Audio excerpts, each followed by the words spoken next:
আসসালামু আলাইকুম ওয়া রাহমাতুল্লাহ।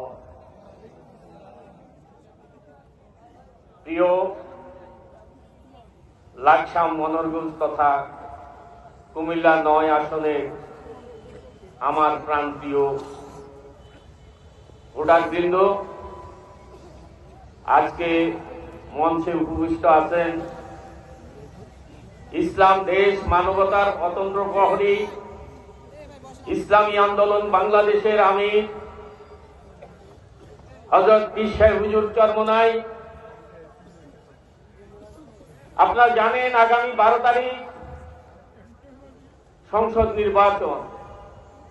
এই নির্বাচনে আমাদের আমির আমাকে কুমিল্লা ৯ লাকসাম মনোরগঞ্জ থেকে প্রার্থী দিয়েছেন নির্বাচন করার জন্য।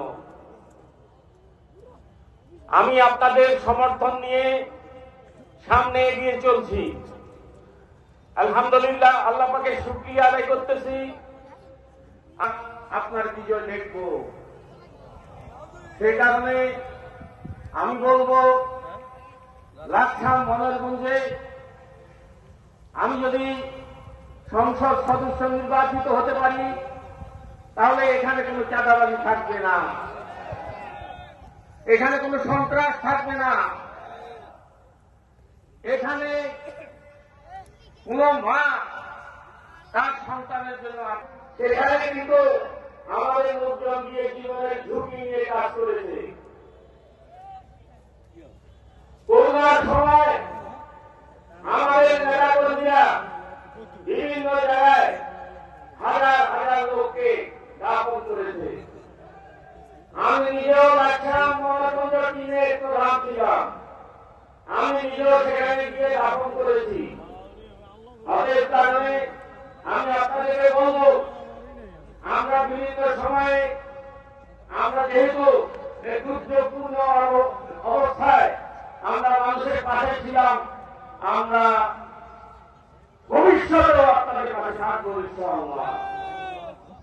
আমি কথা দিচ্ছি, আল্লাহ তাআলা যদি আমাকে কবুল করেন, আমি লাকসামকে জেলা করার জন্য সর্বোচ্চ চেষ্টা করব ইনশাআল্লাহ।